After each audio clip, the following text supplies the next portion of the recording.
Chapter 6 Rocky Road. We will be fine, Pecan said to her, and moves his arm off. Your turn, Peanut pokes Pecan. Pecan stops smiling. I don't know what to wish for. My parents are dead. I'm homeless. I can't go to school. Pecan cries a little.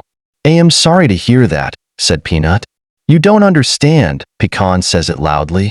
So much has happened to me in a short amount of time. Pecan gets on his knees and stares at the candle.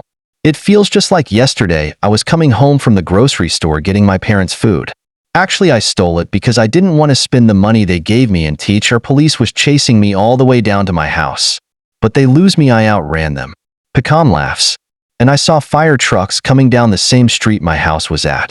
And I ran to the fire truck and took a ride on the back without the firefighters knowing. And I saw my house. Pecan cries. It was on fire. And my parents was inside. Pecan cries. And one of the detectives told me they found a piece of red hair on the scene. THRY wanted to give me up for adoption, but I ran. And cry and never looked back. Until this day, they still looking for me. Pecan pulls out a missing paper. Peanut looks at Pecan. She hugs him. Pecan looks up. You're not alone anymore. Peanut smiles at Pecan. Peanut helps Pecan up. Pecan smiles and holds Peanut hand getting up. I wish that Pecan can be a part of our family. Butterscotch blows the candles. They all laugh. Pecan smiles. Your family to me. Pecan hugs Butterscotch. Peanut smiles. You know what could go good with this cake? Blue said, looking at everyone. Don't even, Peanut said seriously. Blue and Butterscotch eat some of the cake. Pecan smiles. He looks out the window. He sees a lot of people infected with ice cream. Pecan closed the window. Bad news, friends, said Pecan. What? Said Peanut. We can't escape tear people infected with the ice cream virus, Pecan said. Peanut thinks. What do we do? Peanut sits on the floor. Pecan sees some makeup.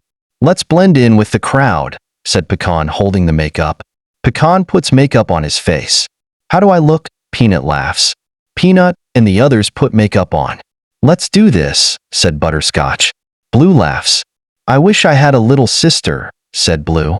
At least you have us, said Peanut. Blue smiles. They all go down the stairs. Blue uses his flashlight. Remember, we not humans, we infected ice cream monster, or whatever it is, said Pecan, acting drunk. You look drunk, said Peanut. That's the point, let's look drunk, said Pecan. What's drunk? Said Butterscotch. Peanut said. When you eat too much ice cream, said Pecan, smiling. They all make it down to the door. Blue opens the door. Brace yourself. Blue walks crazy. Pecan acts crazy too. Peanut and Butterscotch walks normal. What happened to the plan? Said Pecan. It went down your windpipe, that's what happened, Peanut said. Pecan covers her. Follow me, I knew a place, Pecan said. Blue and the others follow Pecan. Butterscotch walks another direction. Butterscotch, Peanut yells out and goes to Butterscotch. The crowd of people turn around. Run, Pecan yells out. I scream, the crowd says loudly and tries to get them. Butterscotch runs.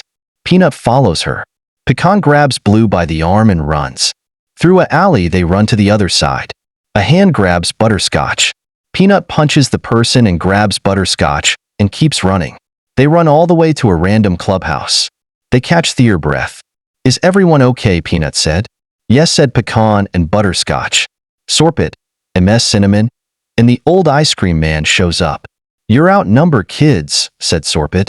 Sorbet takes his ice cream hat off and smiles at Butterscotch. Stop smiling at her, freak, said Peanut. Sorbet looks up at Peanut. I am not a freak, Sorbet said with an angry look on his face. Get them, Sorbet said loudly. They all run in the clubhouse. Sorbet blows at the old guy and MS Cinnamon with the old breeze. They turn into ice cream dogs. I got friends too, said Sorbet. You give me what I want and it won't be a problem, Sorbet yells loudly. Give me the girl, the little one, said Sorbet, turning his hands into ice. No, freak, Peanut yells out. A giant ice cream gets thrown through the window. Pecan moves Peanut and Butterscotch out the way.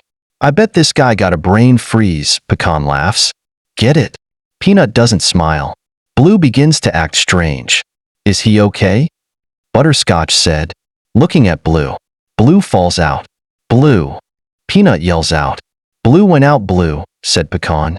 He goes to Blue. Pecan checks his body. He notices a bite mark on his shoulder.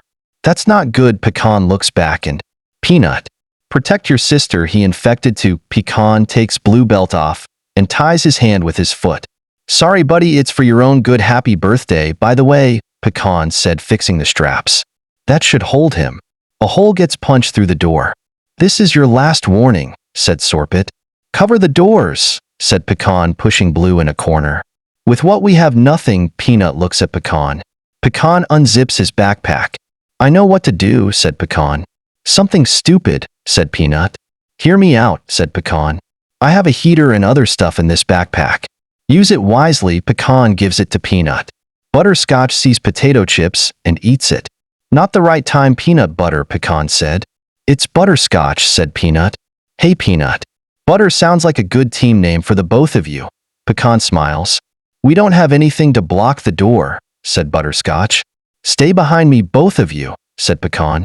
You can't fight off 3 ice cream monsters, said Peanut. I didn't choose to be homeless, but am perfectly good at surviving it. Pecan looks back at Peanut. Trust me. Pecan looks at both Butterscotch and Peanut. It's you he wants, is it? Pecan looks at Butterscotch. Not today, said Pecan. Sorbet breaks the door down and comes in. Pecan uses his stick to hit both the ice cream dogs. They absorb back into Sorbet. That's a home weird run, said Pecan, looking at Sorbet. And you're a weird guy, said Pecan. I just want my girl. Why do you kids want to make this so difficult? Sorbet said, smiling. Get out the way before someone gets hurt, said Sorbet. How about get out of my way? Pecan tries to hit Sorbet with the stick, but Sorbet catches it. You gotta learn better moves than that. Sorbet breaks Pecan's stick and throws it to the ground. You have a million other people in this world. Why choose us? Said Peanut. Because you have my daughter. Sorbet looks at Butterscotch. She's not your daughter or child, said Peanut. I know my daughter when I see her. Sorbet looks at Peanut angry. What makes you think this is your daughter? Said Pecan. My daughter, she was a very small girl with brown hair. I adopted her long time ago, but one day she went missing and never came home again. So I burn people property and houses. Sorbet laughs. Pecan digs in his pocket and looks at the red hair. He looks up at Sorbet hair. You stupid idiot lunatic, you killed my parents. Pecan gets up furious and pulls out a stick that's very sharp. Who knows, maybe I did, maybe I didn't. I don't care about nobody, but my little girl, Sorbet said, smiling and angry. Pecan runs at Sorbet with his stick swinging at him. Sorbet dodges, but Pecan scratches him. Pecan looks at the blood on the stick. He notices it's ice cream. Pecan looks back at Sorbet. As you are aware, I don't bleed blood, I bleed ice cream. It's running through my veins. Sorbet smiles. Sorbet changes into an ice cream demon. Witness my true form, Sorbet says in a deep voice.